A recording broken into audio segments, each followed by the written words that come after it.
थमोएंगे तिलंगा लंचा की सी की हौदन Thar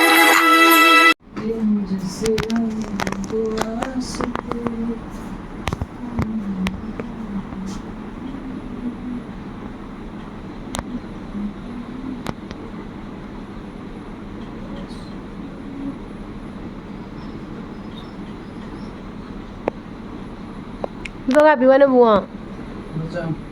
Chăm. Đã. Được thấy bao đó trình độ. Vừa chăm nó có được. Thật là bây giờ này nè. Muốn nghĩ được sao gặp biết rồi. Sao phải sao nhỉ? Sao thì biết nó sẽ lấy cái đấy. ꯃꯌꯥꯝ ꯍꯧꯖꯤꯛꯁꯦ ꯀꯩꯅꯣ ꯇꯧꯔꯦ ꯑꯩꯈꯣꯏꯒꯤ ꯆꯠꯄꯒꯤꯀꯣ ꯑꯉꯥꯡꯁꯤꯡꯁꯦ ꯍꯧꯖꯤꯛ ꯊꯣꯛꯄꯒꯤ ꯀꯟꯅ ꯍꯧꯖꯤꯛ ꯂꯥꯡꯅꯔꯦꯕꯀꯣ ꯆꯥꯏꯔꯤꯁꯦ ꯌꯦꯡꯉꯣ ꯑꯆꯥꯏꯕꯒꯁꯦ ꯀꯣꯟꯅ ꯑꯗꯨꯝ ꯂꯣꯏꯁꯜꯂꯒꯦꯅꯀꯣ ꯑꯩꯈꯣꯏ ꯄꯨꯝꯅꯃꯛ ꯊꯣꯛꯇꯣꯏꯅꯦ ꯉꯁꯤ ꯁꯟꯗꯥꯗ ꯕꯨꯡꯉꯣꯁꯨ ꯁꯅꯥꯕꯤꯁꯨ ꯑꯩꯈꯣꯏ ꯂꯣꯏ ꯊꯣꯛꯇꯣꯏꯅꯤ ꯗꯥꯁꯨꯀꯣ ꯑꯗꯨ ꯑꯗꯨꯝ ꯂꯩꯃꯤꯟꯅꯔꯁꯦ ꯆꯥꯎꯇꯣꯝꯕꯤꯁꯨ ꯗ꯭ꯔꯦꯁ ꯁꯦꯠꯈ꯭ꯔꯦ ꯃꯥꯒꯤ ꯖꯤꯟꯁꯀꯤ ꯖꯦꯀꯦꯠ ꯂꯤꯠꯁꯟꯈ꯭ꯔꯦ ꯍꯧꯖꯤꯛ ꯉꯁꯤ ꯈꯔ ꯗꯤꯟꯁꯦ ꯏꯛꯇꯛ ꯇꯧꯋꯤꯗꯨꯅ ꯖꯤꯟꯁꯀꯤ ꯖꯦꯀꯦꯠꯁꯦ ꯂꯤꯠꯁꯜꯂꯒꯅꯤ ꯍꯥꯏꯅ ꯑꯗ ꯊꯤꯜꯗꯨ ꯅꯠꯇ꯭ꯔꯣ ꯑꯗꯨ ꯅꯠꯇ꯭ꯔꯣ ꯖꯤꯟꯁ ꯄꯦꯟ ꯑꯗꯣ 제가 투비라 태가로 푸이트 자면 칭칭거노 시고 좀 하세요 파우리 파전이네 너 랑 같이 딘딘지 뭐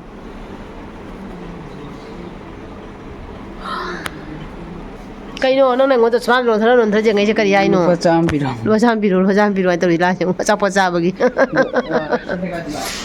बीनी तो ना कहीं ना हाँ अखोई बुंगोगी पूजागी हुजी थोखरे ngasi namu ko bungo mapana thinbire ni sele edu na mapana leiri mapa macha ado ma khungu ko ubu be ya de ko talle taning de puja sipa bu kora khungu na gan jakhare acha posa ba chali ni ma puja koi jali na de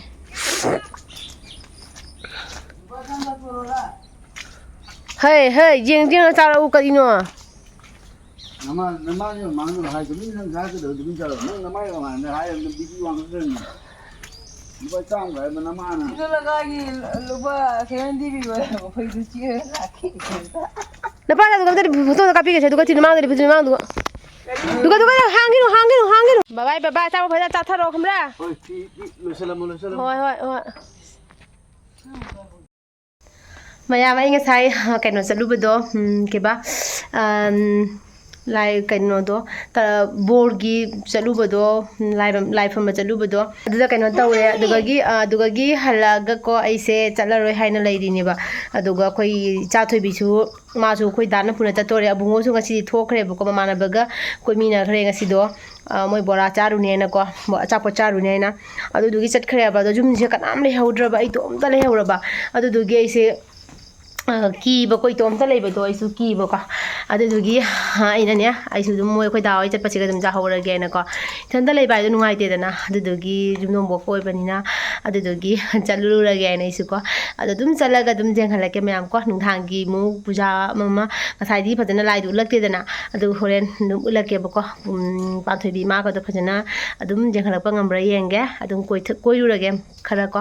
ado kai cha thobi siga dress taraga mas mai taraga ma leire magi keno do set pireba keba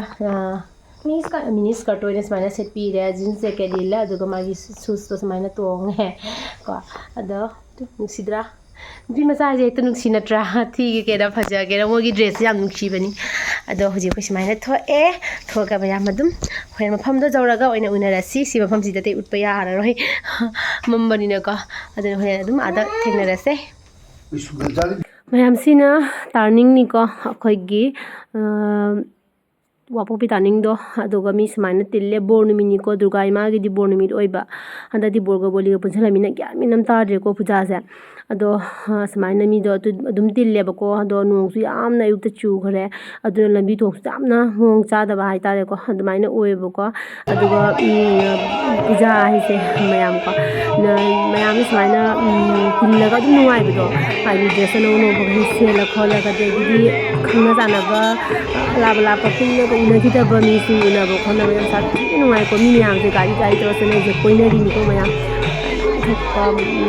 ꯃꯥ ꯃꯥꯅ ꯀꯣꯏꯅꯤꯡꯕ ꯃꯐꯝꯗ ꯆꯠꯂ ꯀꯣꯏꯅꯔꯤꯅꯦ ꯑꯩꯈꯣꯏ ꯑꯉꯥꯡ ꯃꯌꯥꯝꯁꯦ ꯑꯉꯥꯡꯒꯤ ꯍꯔꯥꯎꯕꯅꯤ ꯑꯦꯛꯆꯨꯌꯦꯂꯤꯀꯣ ꯄꯨꯖꯥ ꯍꯥꯏꯕꯁꯦ ꯑꯍꯟꯁꯨ ꯁꯨꯝ ꯍꯔꯥꯎꯗꯦꯒꯁꯨ ꯑꯉꯥꯡꯅꯗꯤ ꯍꯦꯟꯅ ꯍꯔꯥꯎꯔꯦ ꯍꯥꯏꯇꯥꯔꯦ ꯀꯩꯅꯣ ꯍꯥꯏꯗꯤ ꯄꯨꯖꯥꯁꯦ ꯃꯣꯏꯒꯤꯅꯤ ꯍꯥꯏꯇꯥꯔꯦ ꯑꯉꯥꯡꯒꯤꯅꯤ ꯍꯥꯏꯇꯥꯔꯦꯀꯣ ꯀꯨꯏꯅ ꯁ꯭ꯀꯨल ꯀꯥꯅ ꯈꯣꯠꯅ ꯃꯄꯥꯟ ꯊꯣꯛꯄ ꯐꯪꯗꯕ ꯈꯣꯠꯇꯕ ꯑꯗ ꯄꯨꯖꯥ ꯃꯇꯝꯁꯦ ꯑꯣꯏꯔꯒꯗꯤꯀꯣ ꯑꯆꯥꯄꯣꯠꯀꯁꯦ ꯆꯥꯅꯤꯡꯕ ꯑꯆꯥꯄꯣꯠ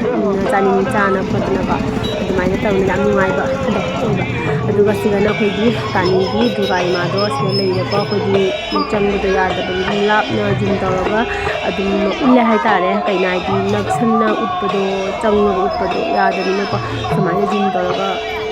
ꯎꯠꯂꯤꯅꯦꯀꯣ ꯂꯥꯞꯅ ꯃꯅꯨꯡꯗ ꯐꯝꯃꯤꯅꯦ ꯃꯃꯥꯡꯗꯒ ꯐꯝꯗ꯭ꯔꯦꯕꯀꯣ ꯀꯤꯗꯅ ꯑꯗꯨꯒ ꯑꯩꯈꯣꯏ ꯗꯥꯇꯨ ꯑꯥꯗ ꯂꯩꯔꯦꯗꯨ ꯑꯩꯈꯣꯏ ꯗꯥꯁꯦ ꯁꯨꯃꯥꯏꯅ ꯁꯨꯝ ꯃꯥ ꯐꯤꯒ ꯑꯍꯟꯕꯒ ꯑꯗꯨꯝ ꯑꯐꯕꯒ ꯑꯗꯨꯝ ꯁꯦꯠꯇ꯭ꯔꯦ ꯑꯗꯨꯝ ꯆꯠꯊꯣꯛ ꯆꯠꯁꯤꯟ ꯇꯧꯕꯗ ꯁꯦꯠꯄ ꯐꯤꯗꯣ ꯁꯦꯠꯂꯒ ꯑꯗꯨꯝ ꯂꯥꯛꯏꯅꯦ ꯃꯥꯁꯦ ꯑꯁꯤꯒꯅ ꯑꯩꯈꯣꯏ ꯏꯆꯥꯊꯣꯏꯕꯤꯗꯨ ꯏꯆꯥꯊꯣꯏꯕꯤ ꯃꯤꯅꯤ ꯁ꯭ꯀꯔꯠ ꯁꯦꯠꯂꯒ ꯃꯥ ꯉꯁꯥꯏ ꯗ꯭ꯔꯦꯁꯇꯣ ꯁꯨꯃꯥꯏꯅ ꯇꯧꯔꯒ ꯂꯥꯛꯑꯦꯕꯀꯣ ꯑꯗꯣ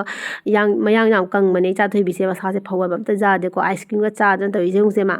ꯑꯗꯣ ꯍꯌꯦꯡ ꯅꯥꯔꯛꯀꯗ꯭ꯔꯥ ꯄꯥꯈꯠꯂꯦ ꯁꯤꯗꯅ ꯑꯕꯨꯡꯉꯣ ꯂꯩꯔꯦ ꯑꯩꯈꯣꯏ ꯃꯃꯥꯟꯅꯕꯁꯤꯡꯀꯣ ꯃꯥꯁꯨ ꯃꯥꯏ ꯊꯣꯛꯄ ꯀꯣꯏꯅ ꯄꯪꯆꯠꯇ ꯆꯠꯇꯅ ꯆꯥꯔꯤꯕꯀꯣ ꯑꯍꯥꯎ ꯑꯍꯥꯎꯕ ꯆꯥꯅꯤꯡꯕ ꯆꯥꯅꯒ ꯑꯗꯨꯃꯥꯏꯅ ꯂꯩꯔꯦ ꯑꯗꯨꯒ ꯑꯁꯨꯃꯥꯏꯅ ꯃꯤ ꯃꯌꯥꯝ ꯑꯃꯁꯦ ꯀꯣꯏꯅꯔꯤꯁꯦ ꯑꯗꯨꯝ ꯃꯌꯥꯝꯅ ꯌꯦꯡꯍꯟꯅꯤꯡꯕꯀோ ꯃꯌꯥꯡꯁꯨ ꯃꯩꯇꯩꯁꯨ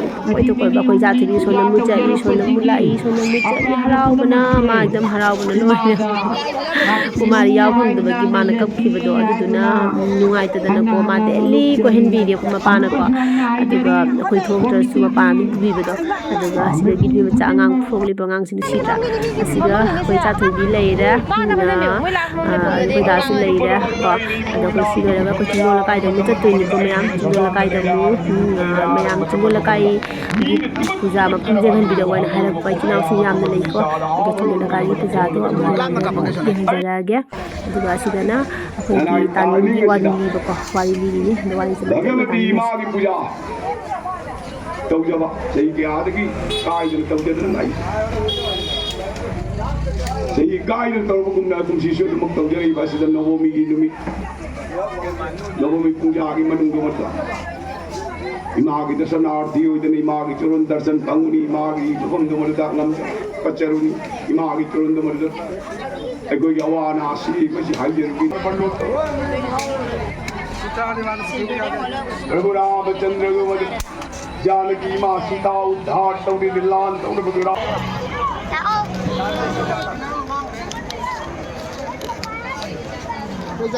ꯈꯪꯗꯦ ꯀꯩꯀꯩ ꯍꯥꯎꯕ ꯂꯩꯒꯦ ꯁꯤꯒ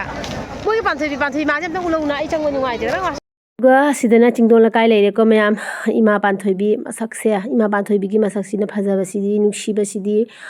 ꯍꯥꯏꯅ ꯀꯥꯟꯅꯗꯕ ꯋꯥꯅꯤꯗ ꯃꯌꯥꯝ ꯈꯨꯅꯨꯡꯁꯤ ꯏꯃꯥꯁꯤꯒꯤ ꯃꯁꯛꯁꯦꯀꯣ ꯃꯒꯨꯟꯁꯦ ꯌꯥꯝ ꯂꯩꯕ ꯏꯃꯥꯁꯦ ꯃꯁꯛꯁꯦ ꯌꯦꯡꯉꯣ ꯃꯌꯥꯝ ꯅꯨꯡꯁꯤꯗ꯭ꯔꯦ ꯏꯃꯥꯒꯤ ꯃꯁꯛꯁꯦ ꯑꯗꯣ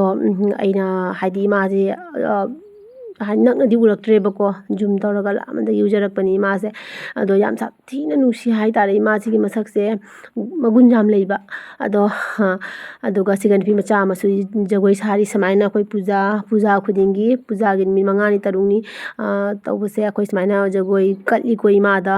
ꯃꯥꯒꯤ ꯉꯝꯖꯕ ꯖꯒꯣꯏꯗꯣ ꯀꯠꯆꯔꯦ ꯑꯁꯤꯗꯅ ꯑꯩꯈꯣꯏ ꯏꯃꯥ ꯏꯆꯥꯁꯦ ꯖꯒꯣꯏ ꯉꯥꯏꯍꯥꯛ ꯌꯦꯡꯉꯝꯃꯒ ꯏꯃꯥ ꯏꯆꯥꯁꯦ ꯀꯩꯅꯣꯝ ꯆꯥꯔꯨꯁꯦ ꯍꯥꯏꯅ ꯑꯩꯈꯣꯏ ꯗꯥꯒ ꯑꯩꯈꯣꯏ ꯁꯨꯃꯥꯏꯅ ꯇꯧꯔꯒ ꯂꯥꯛꯑꯦ ꯗꯥꯗꯥꯅ ꯃꯅꯤꯡꯗꯤ ꯀꯦꯃꯦꯔꯥ ꯂꯣꯏꯅ ꯅꯝꯃꯝꯃꯦꯕꯀꯣ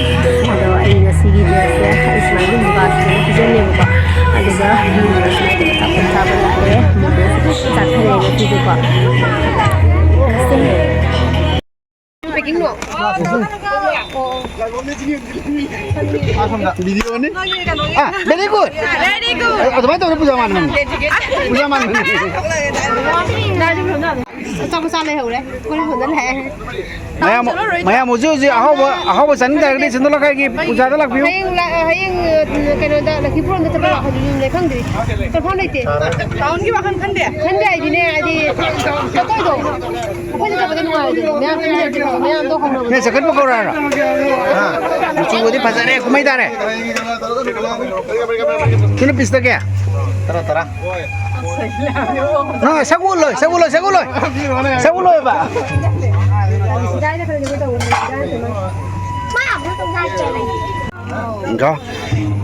रेशमी तो अदुग यामदा कोना गदरा ꯑꯣꯛꯇꯅ ꯂꯧꯏꯅꯤ Tarit mga kudra mga. Nga ka di. Plate ꯑꯃꯨꯛ ꯄꯨꯟꯖꯜꯂꯤ Kusa laksa da ba. 수마이디 사분은 누가 보더라 좀 잘빠고 봐 줘다 누가 가있어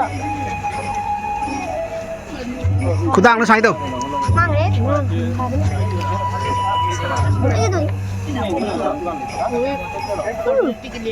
진짜 잘해 하나 더 넣어 50 rupees received on Google Pay. How bra? 하우야 얼마나 먹자 Na ka sai de ke no. 우리 많이 좀 해봐 많이 나가 이제 나가 여기 Ai plate am sami ro. 아 Lai bak thiba mapok ni.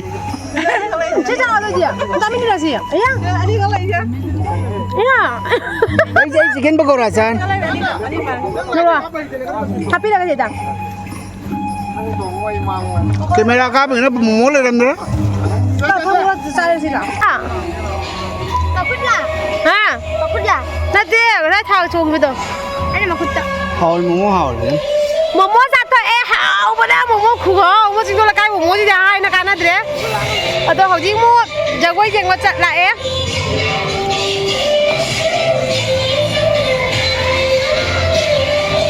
Ma'am हजिसे अखोई मोमो चाब खोप लोदगा लाए दो चातो मिसे मोय मानबी जगोई सागी दोरे कौग्रान prop तोरगा माना मांग थारागा तु चेन चेनगा चटखरे को मा जगोई दो जिंगनिंगगी मादि जगोई साबदो फंगद्रबनिना मा मीना साबदो याम जिंगजनिंगबदो अदुदो ओइरे दुगा मा मानबीने हसिसे मानबीसे वांगबनि यामना होय जाथबिना खरासु पीएबको दैदि मोयनसु दुम चहिदो खतंगदि हल्लेबको अदुदना मोयदि चावरे साइ फाजे खोम जाथबिगी मानबीनि छु खोम जाथबिगी मानबी मानब्रो जेंगु याम तातिना वांगबनेबको अदो आइना मोगी जगोइसे आइना म्यूजिक तो जगोइ इसै तो इना हापट्रे मरमदि कगिनो हाइदो कॉपीराइट चागनि हाइनाको अदो मतेगा मोगी सु मेमोरी ओइजनबगी दमकता आइना मतेगा मदुम म्यूट तोसलगा को ओइना अदुम एक्टिंग सोइना अदुम हापे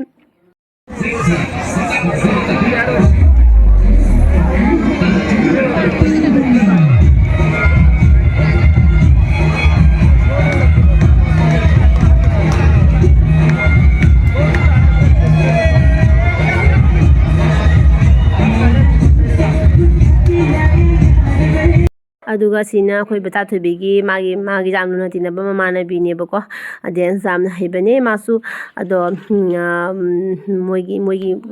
हाइदि डांसिंग से आइना दुम मेमोरी ओइना बा हाइदना दुम आइना ngasi हपचले एको मिटो सलगा को मि तौद्रदि कॉपीराइट चाने चाबगी चाखिनेना को अदो याम नुसिबने को सिसु खोइ बता थबि याम नुदिनेबको अदो मासु कना तौरे जगोई साबजी जें हैत्रा जें याम सातिना हैबने अदो याम आइना मथंगी नेक्स्ट डे दा आइसे चिंगोला काइदा लाइयबको अदुगा मोय मानबी मरी से आइना फोटो नंबी बने मोय मरी गी मोय मानबी क्लासमेट गतनी को जगोई साखिबदो अहानबा जगोई साखिबदो से ममांग दे लेपिसिने अवांगबसे को दगी दि फ्रॉग लेपिसिमगा वाइने जगोई साखिदो अदो समाना तनो मोयगी मेमोरी ओइना बे नंबी हौरे मोय चावरगा येंजनबगी को अदुगा सिदना आई लाइरे आई ngasi समाना ड्रेस सेलगा चले इचे होय म्याम तोरा चमिनारे आइगी सिगा आइगा जाम लुन्ना तिनाबा आइगी चे सिगा लैरे अदुगा इचे निगा तोरा को समाना पोस्ट का तोरा फोटो खरा दुम नमे हाइबा तारे अदुगा असिदा खोइ लैरे दाने इनि जाथबिने लैरे बुंगोदि फोटो नमसे आबे याद्रे को अदुगा हिजनदा खोइनि सिगा लैरे सिना नेक्स्ट डे दा अखोइ दुम चलुबगिने म्याम द भिडियो ने नमक्ते त म्याम सिगने दि तता बाबा वेलगे नेक्स्ट अमुने रसिको